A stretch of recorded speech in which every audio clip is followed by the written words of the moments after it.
Bienvenue à tous dans cette nouvelle édition du QG Weekend, au sommaire de l'actualité.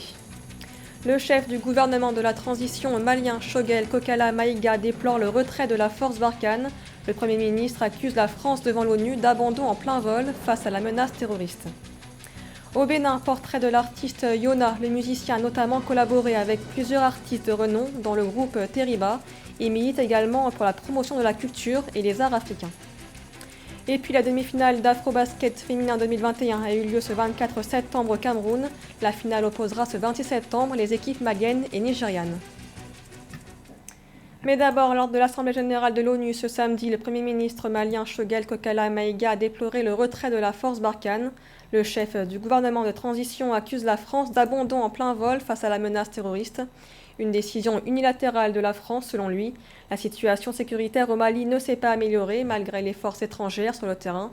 Le Premier ministre a réclamé que la MINUSMA et ses 15 000 casques bleus aient une posture plus offensive sur le terrain. On écoute Choguel Kokala Maïga, le Premier ministre malien. Monsieur le Président, 8 ans après le déploiement de la MINUSMA, les extraits ci-dessus de la résolution 2100 de 2013 et de la résolution 2164 de 2014 sont d'une évidente et brûlante actualité.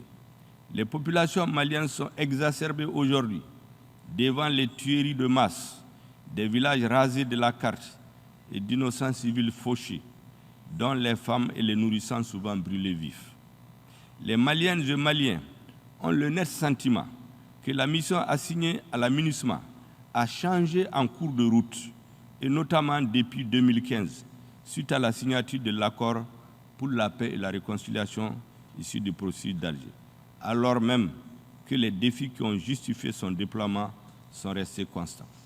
En effet, contrairement aux attentes du peuple malien, l'environnement notoirement terroriste dans lequel la MINUSMA a été déployée en 2013 s'est dégradé continuellement.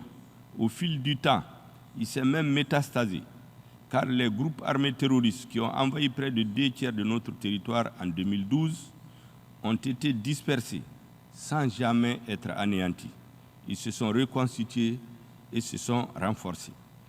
C'est dans ce contexte de menaces préoccupantes que l'armée française, à travers l'opération Serval d'abord et ensuite l'opération Barkhane, a été autorisée à mener en soutien à la MINUSMA et à nos États le volet lutte contre le terrorisme au Mali. C'est également dans ce contexte, Monsieur le Président, que l'opération française Barkhane annonce subitement son retrait en vue, dit-on, d'une transformation en coalition internationale dont tous les contours ne sont pas encore connus, en tout cas pas de mon pays, pas de notre peuple. L'annonce unilatérale du retrait de Barkhane et sa transformation n'ont pas tenu compte du lien tripartite qui nous lie, c'est-à-dire l'ONU, le Mali en tant que partenaire engagé avec la France sur le front de la lutte contre les facteurs de déstabilisation. Le Mali regrette que le principe de consultation et de concertation, qui doit être la règle entre partenaires privilégiés, n'ait pas été observé en amont de la décision du gouvernement français. Aussi, la nouvelle situation née de la fin de Barkhane, plaçant le Mali devant le fait accompli et l'exposant à une espèce d'abandon en plein vol, nous conduit à explorer les voies et moyens pour mieux assurer la sécurité de manière autonome avec d'autres partenaires, de manière à combler le vide que ne manquera pas de créer la fermeture de certaines emprises de Barkhane dans le nord du Mali. Et dans l'actualité également, en Côte d'Ivoire, l'ex-première dame Simone Gbagbo a parrainé ce samedi son mouvement de soutien, le MGC, Mouvement des Générations Capables, un mouvement constitué majoritairement de femmes. Simone Gbagbo a tenu un discours au Palais des Sports de Treichville, discours de près d'1 heure aux allures de meeting politique. Elle a évoqué notamment la pauvreté, les infrastructures du pays ou encore la transformation des matières premières. Elle a également plaidé pour la reconquête des valeurs morales, sociales et culturelles, pour la réconciliation et le pardon. Au Cameroun, l'épizootie de peste porcine africaine déclarée le 25 juin est désormais maîtrisée à l'ouest. Les acteurs de la filière reprennent progressivement leur activité après des mesures restrictives relatives à la circulation, au transport et à la marchandise des ports. Reportage de Thierry Ndassa. Au Cameroun, la filière porcine reprend peu à peu des couleurs suite à la dernière épisodie de peste porcine africaine déclarée en juin 2021. Les autorités administratives avaient instruit des mesures d'interdiction de circulation, de transport et de commercialisation des porcs et sous-produits porcins dans la région de l'Ouest, l'un des plus gros bassins de production de porc au Cameroun. Ces mesures ont été levées le 14 septembre dernier, permettant ainsi une reprise des activités, notamment dans la ville de Douala, après 3 mois marqués par une pénurie dans les marchés. Donc ça n'a pas été du tout facile. Bon, par la suite, je crois qu'avec la sensibilisation des cadres du ministère de l'élevage sur les mesures de biosécurité, on est maintenant très réconforté, on a beaucoup appris de choses et nous sommes en train de répercuter ça dans notre base à tous les vendeurs et détaillants de la viande de porc du département du Vouri. Selon l'interprofession des éleveurs de porc pour la région de l'Ouest, après une accalmie observée dans la région, tous les résultats sont revenus négatifs du laboratoire national vétérinaire de Yaoundé.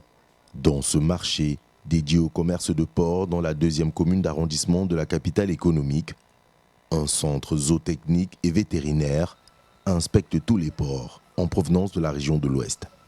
Le service vétérinaire s'assure effectivement que les animaux qu'on abat sont en bonne santé. On vérifie les carcasses, on vérifie les abats et après l'inspection, on peut décider de saisir certaines parties, de saisir totalement les carcasses ou bien de libérer pour que ce soit consommé.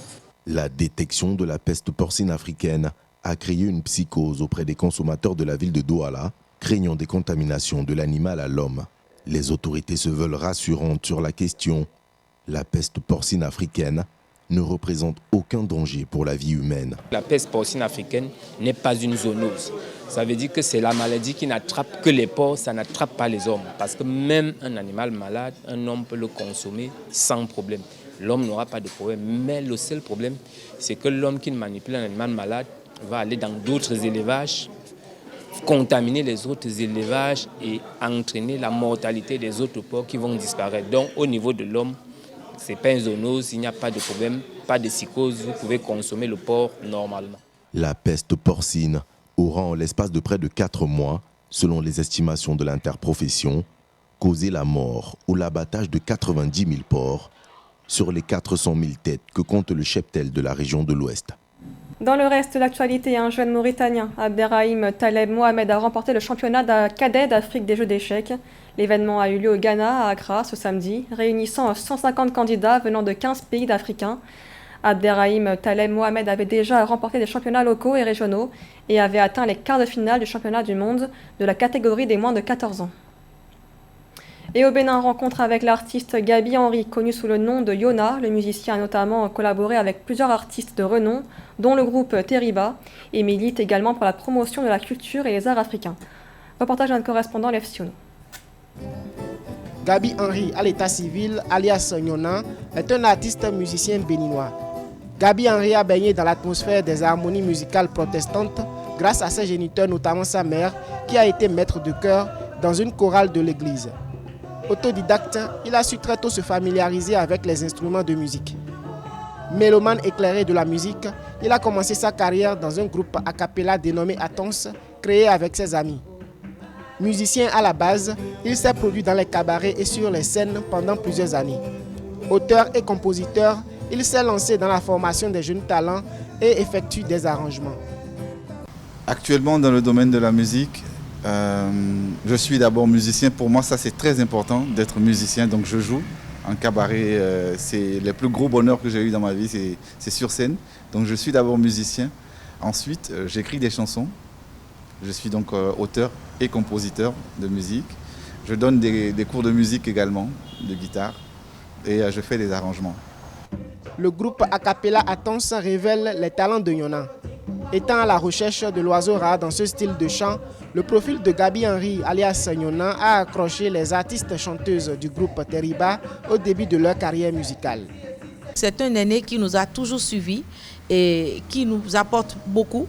Apprécier son talent, je pense qu'il est immense, en fait. C'est comme ce qu'on nous a donné à tous. On nous a tous donné un gros paquet de talents et c'est le travail qui le révèle en fait. Et c'est ce qu'il nous a appris. La première des choses qu'il nous a appris, tout aussi gros que ce paquet de talents est, il n'est que 2% de ce que nous devenons après. Le reste, c'est du travail et encore du travail. Et ça, nous avons appris avec lui et nous continuons de travailler avec lui puisque ça fait 15 ans que nous sommes ensemble. Nyona milite pour la promotion de la culture et des arts africains, notamment béninois. Au plan musical, il entend vulgariser le concept studio amovible, s'investit d'une part dans la création des chansons, mais aussi la formation de la relève. Et demi-finale de l'Afrobasket féminin 2021, le Mali a battu le Cameroun et le Nigeria l'a remporté face au Sénégal. La finale du championnat de basketball opposera donc le 26 septembre à Yaoundé le Mali et le Nigeria. Philomène Sine.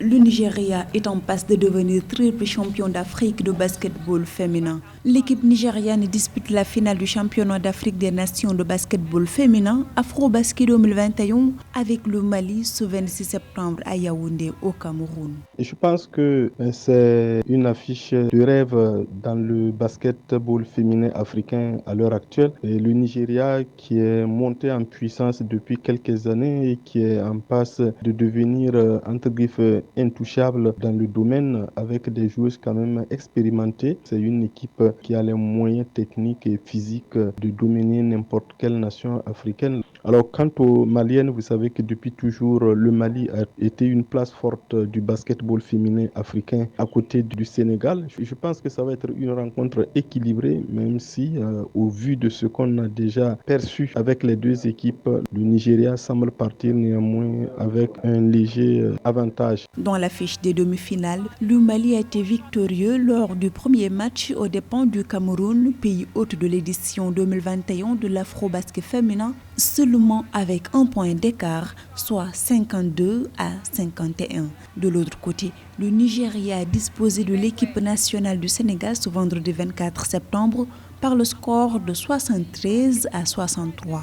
Le Sénégal a fait ce qu'il a pu, mais le Nigeria a été supérieur. Je pense que ça se comprend bien. L'équipe du Sénégal est en reconstruction. Il n'y avait pas photo en termes d'expérience. Pas seulement de l'expérience, en termes de talent. Quand on voit la vivacité, la qualité technique, la qualité tactique de cette équipe du Nigeria, vraiment, le Sénégal a essayé de limiter les dégâts. Le Sénégal doit savoir qu'il était tombé sur plus fort que lui, le Nigeria, qui est actuellement la meilleure équipe africaine. Nigeria-Sénégal a été l'affiche des finales en 2017 et 2019. Mais pour 2021, l'équipe sénégalaise va tenter de décrocher la médaille de bronze en croisant celle camerounaise qui joue à domicile en match comptant pour la 3e et 4e place du tournoi ce dimanche 26 septembre, juste avant la grande finale Mali-Nigeria au Palais des Sports de Yaoundé.